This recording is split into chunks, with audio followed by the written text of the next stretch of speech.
Right now is probably the best time in a while to be a fan of action RPGs. The developers are cooking, the gamers are eating. It's as simple as that. If you're into the ARPG genre of top-down, monster-slaying looter games, then you're most certainly bursting at the seams. Luckily, you're primed to loot some new, better pants anyways. If you aren't playing these games, now is the absolute best time to set everything else aside and join the buffet to grind these games down with the rest of us. Let's talk about 3 of the biggest, best, and coolest games in the genre right now and why they each deserve your time. All right. The developers of games like Diablo 4, Path of Exile, Last Epoch, and soon Path of Exile 2 are seriously competing in a brutal war for your engagement. Yeah, they are. Grinding Gear Games has been hard at work crafting a fully fledged sequel to Path of Exile. Also, I think that can we not do the exclamation point giveaway in chat? Can we stop that? Because it's just like it literally covers all of chat, and I can't read anything. I can't even see what people are saying.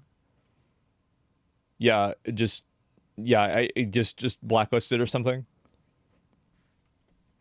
Yeah, I don't know what that is. It's just extremely annoying. Anyway, yeah, let me just get rid of that. Okay, there, it's gone. Anyway, so what was I saying before? Fuck. It's in your title. Let me take it out of the title. Okay. There you go. It's done. All right. Yeah. I don't like that. It's really annoying. But it's okay. My mods, they're doing their best. They didn't know. Anyway, if I look at PoE and then I look at Diablo, one thing that I've really noticed with Diablo is that it just looks very, very messy.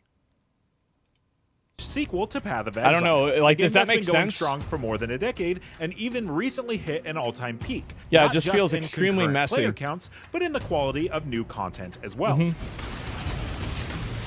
Meanwhile, Blizzard has spent the last... Yeah, like, I mean, it's just all these, like, spell effects, they just all kind of... It turns into, like, a soup, in a way. I don't know why. It's just, like, there's just so many colors and things like that together. It's like the readability of the game is just really bad. And this is one thing that I criticized Diablo 4 about whenever it came out. But a lot of people, I think that, like, the game was very easy, so nobody really cared. But if you actually look at the nuts and bolts of the game... This is a problem, I think, with WoW as well, is that the readability and the visual distinction in the games is very, very bad. And Blizzard prioritizes making things look, quote, realistic to a degree that it affects gameplay, and it makes the game play a lot worse.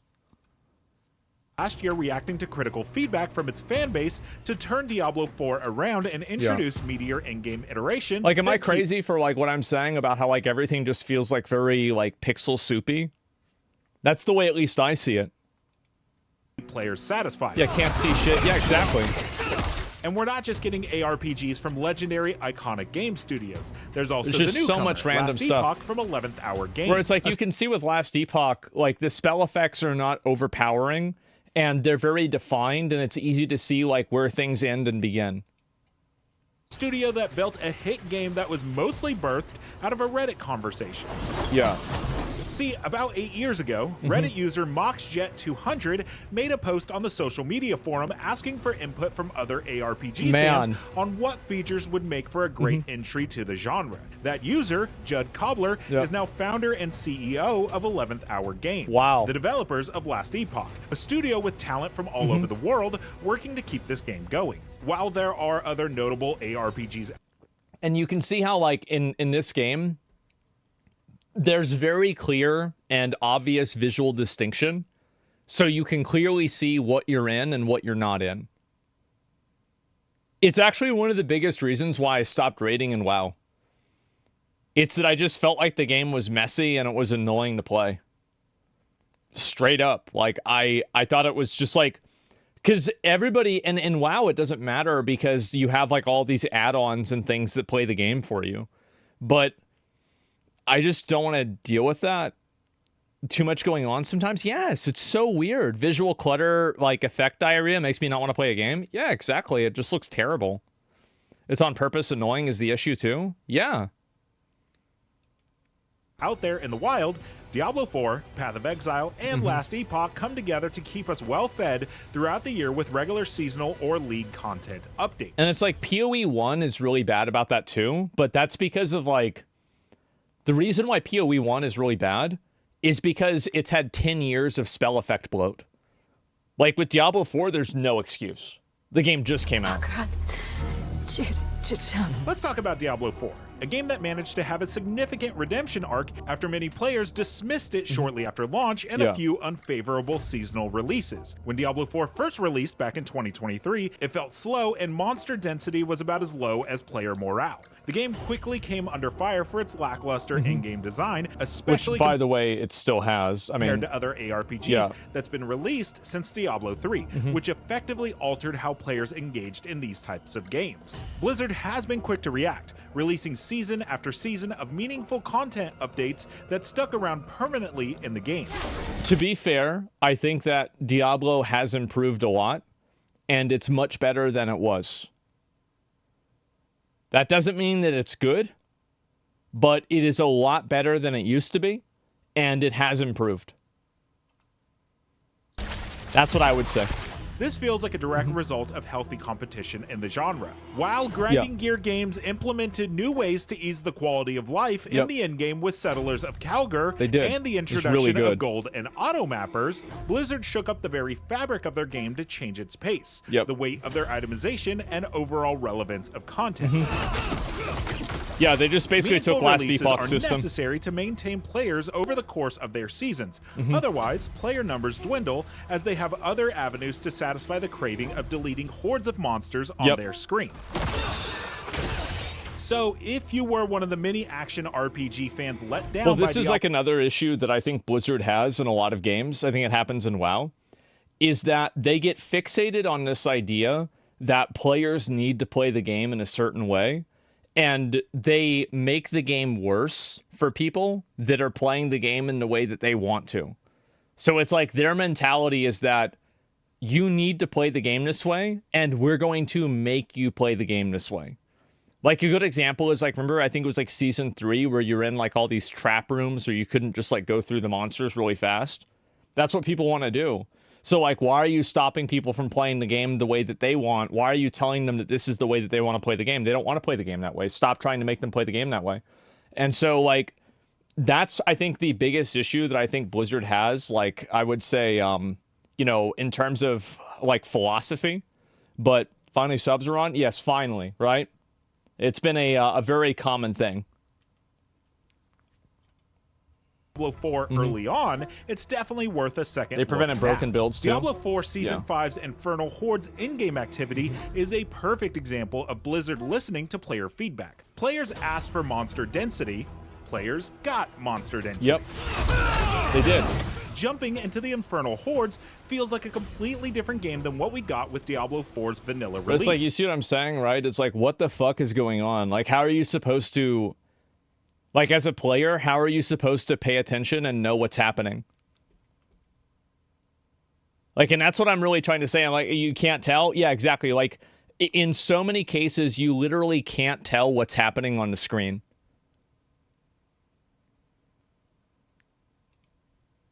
Another clue that competition is key. Look, I get it. Diablo 4 doesn't need to be another Path of Exile with a different skin. In fact, it shouldn't be. However, it's refreshing to see that a company the size of Blizzard has been backed so far into a corner that the core gameplay loop of their game is almost unrecognizable. And that's nothing but a good thing for us. But they want everybody else to say that the game is Diablo-like, even though Diablo got popular when it stopped being like Diablo. I've been playing Diablo 4 seasons longer than I ever have. Raid-like content? Check. The Undercity? An infinite grindable activity where you can target farm loot? Exile-like? Check. I'm more motivated to chase that next upgrade and actually want to take on the uber bosses. Doesn't all feel aimless anymore. To me, it kind of does. Welcome to King's March. Meanwhile, Path of Exile's recent Settlers of Calgar released with such high praise from fans that it set a new bar for League content quality. I do think Settlers of Calgar will probably be, when we look back on it, it will be one of the most transformative leagues that PoE ever had. help but thank such competition for That's allowing huge. it to happen. The 3.25 update Real for Path big. of Exile was time-consuming in the best way possible, Yeah. and surely has to be a response to the growing split attention. Of course. The fact is that they are doing more to entice you to play their game. Yeah, of course. They have to be reactive, they have to be innovative, and they have to be creative, and it's working. My jaw legitimately dropped when Grinding Gear showed off all the quality of life updates and new content during the Settlers of Calgar reveal livestream. Well, What do it's you just been insane, right? I mean, like, this was disgustingly good. And then after that, they like did the PoE2 live stream. It's so weird for me to see, like, because it's such a huge contrast, right?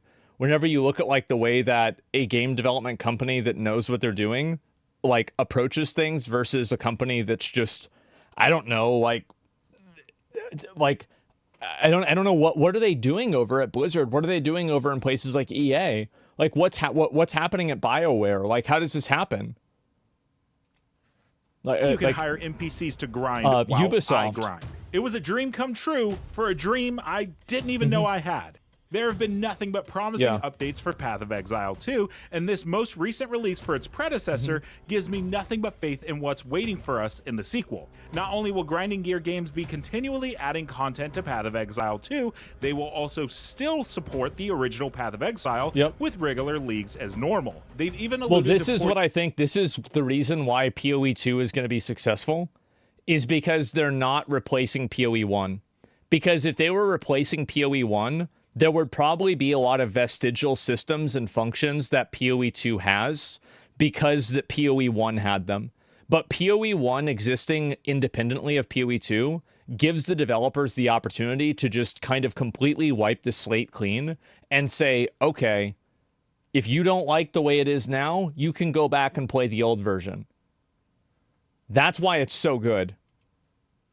Back features PoE 1 tryhards will rage a lot. Exile 2. Yeah, and also that's not a bad thing. If they like the way the game is now, then how are they wrong for liking the game the way it is now? There's nothing wrong with that. What's wrong with it is that it is a different game, but again, like they're consumers. They're people that are players of the game. They love the game. So they're not wrong for loving the game the wrong way. And having both games exist independently allows both games to grow into like what they should be. The currency trade market They can be and more separate, prominent health bars have already been added. So not only will Grinding Gear be in constant competition with other developers, they'll also be competing with themselves. Yeah. Here lie the answers you seek. But what about the little guys? 11th Hour Games are still here. Their 1.0 launch for Last Epoch was insanely popular with high concurrent counts. While Last Epoch did suffer from major server and connectivity issues, the game was still an excellent grind. Their monolith endgame mapping system, while still a little shallow, has so much potential for the addition of depth and player engagement. Soon after launch, Last Epoch got its 1.1 update, Harbingers of Ruin. Sure, the update wasn't as massive as something Grinding Gear Games or Blizzard could pull off, but it shows the devs' commitment to the game that was made by devoted fans of the genre. I don't think people expect a game like Last Epoch to have the content delivery cycle that Diablo 4 or PoE has. I feel like this is always just like another game that you can play if you feel like playing it, right? Last They're a bit Epoch's silent dead. at the moment Is on it? content updates, but the imminent release of Path of I Exile haven't and played it Diablo since 4's release. ongoing seasons likely play a role here. As I mentioned, they're the little guys. They need more time to cook. Yeah, exactly. In Grinding Gears Games' recent Path of Exile 2 live stream, they blew the lid off most aspects of the game. One of these aspects... What's so crazy to me about this is, like, if I just look at the way the visual fidelity on this game is versus Diablo 4, this looks like Diablo 5. I'm sorry, it does. It's not even close. their new Atlas mapping endgame system, which, if you peer closely, it looks eerily similar to Last Epoch's Monolith system, an infinite mapping system where if you die, you'll be locked out of rewards. Of course, it can be argued that Path of Exile's Delve was the actual inspiration for Grinding Gears Games' new Atlas iteration, but I like the narrative that developers are just sharing ideas now because they love and need our attention. Well, I feel like a lot of people had concerns with the Atlas system, and I think that the Atlas, the way that it looks visually, doesn't make sense to a casual player unless you understand like the deep lore of the game. So if you're just looking at it from like a random perspective, it doesn't make sense. And so like, I think PoE, like the main weakness that they have is their player onboarding experience and the new player experience. Like, how does it feel to play the PoE 1 as a new player? I think it does not feel good. And that's what PoE 2, I think, is going to solve better than anything. Luckily, the sweet ambrosial allure of this genre is hearty enough to keep you well fed. When one game is on the downswing, but you're still looking to scratch that lootin' and slayin' itch, ARPG games are aplenty and of excellent quality. Diablo games, The Path of Exiles, Grim Dawn, the Torchlight series, Lost Ark, the list goes on. The genre has never been better than it is now. It's a space in gaming where the developers are truly getting the meaning of live service and what it takes to keep players engaged and happy. And to that we say, keep them coming. Exactly. How do you feel it's about good. the current state of ARPGs? And also, like, Diablo 4 has made Path of Exile a better game, too. Because you know they're going to try harder now that they know they have competition in the space. Same as Diablo 4, PoE made Diablo 4 a better game. Like, the more competition in a game there is, the better the game is. Are you excited for the future of playing through classics from the past? Let us know in the comments below, and for more monster killing and mindless looting, check out our build guides for Diablo 4 Spiritborns, and stick around for all the latest on Path of Exile 2. And of course, for everything else, keep it here on IGN. Yeah, I figured I'd watch this just to look at it, and I totally agree with everything he's saying, by the way. Like, absolutely.